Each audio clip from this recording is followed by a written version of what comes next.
I am ready!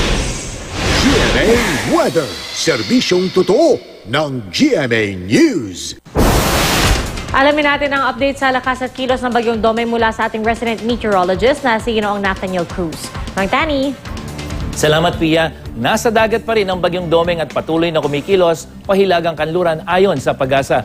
Huling namataan ng ahensya ang sentro ng bagyo sa layong 360 kilometers silangan ng Hinatuan, Surigao del Sur at napanatili pa rin ito ang lakas ng hangin na nasa 55 kilometers per hour near the center at mabagal na kilos na 5 kilometers per hour. Base sa track ng Pag-asa, mananatili dito sa may Philippine Sea ang bagyong si Domeng sa susunod na 3 araw at posibleng sa Sabado pa ito tuluyang lumapit dito sa may Eastern Visayas. 3 araw nang hindi nagbabago ang lakas ng bagyong Domeng at base dito sa wind forecast map ng The Weather Company ay hindi natin nakikita yung tuluyang paglakas nito at umabot sa typhoon intensity bago nga tuluyang lumapit dito sa may northeastern Mindanao or dyan sa may eastern Visayas.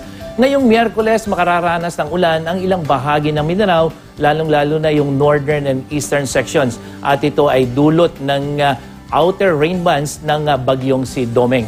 At sa Visayas naman, mayroon ding mga inaasahang pagulan dito sa may eastern section kasama na yung central part.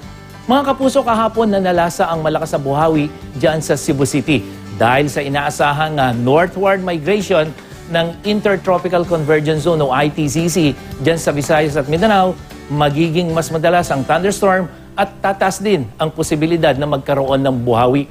Ang buhawi ay nabubuo kung ang malamig na hangin dito sa may itaas ng kaulapan ay bumababa at sasalubungin ng mainit na hangin mula naman dyan sa lupa. At sa pagsasalubong nila ay nagkakaroon ng pag-ikot ng malakas na hangin. Kaya mga kapuso, pinag-iingat po kayo at dapat maging I am ready sa posibleng pagkakaroon ng buhawi dyan sa Visayas at Mindanao. At dito naman sa Luzon, mayroon ding mga pag-ulang inaasahan, lalong-lalo na sa northern at central section pagdating ng hapon. Mataas din ang posibilidad ng mahinang ulan dito sa Metro Manila mamayang hapon hanggang sa gabihan, pero asahan pa rin ang maalinsangang panahon mamaya dahil posibleng umabot sa 36 degrees Celsius ang ating init factor o damang init. At yan ang latest mula sa GMA Weather. Para sa iba pang weather update, bisitahin ang www.imready.ph at ang social media accounts ng I Am Ready PH. Ako po si Nathaniel Cruz. Magplano para sigurado. I am ready. Serbisyong totoo ng GMA News. Maraming salamat, Mang Tani.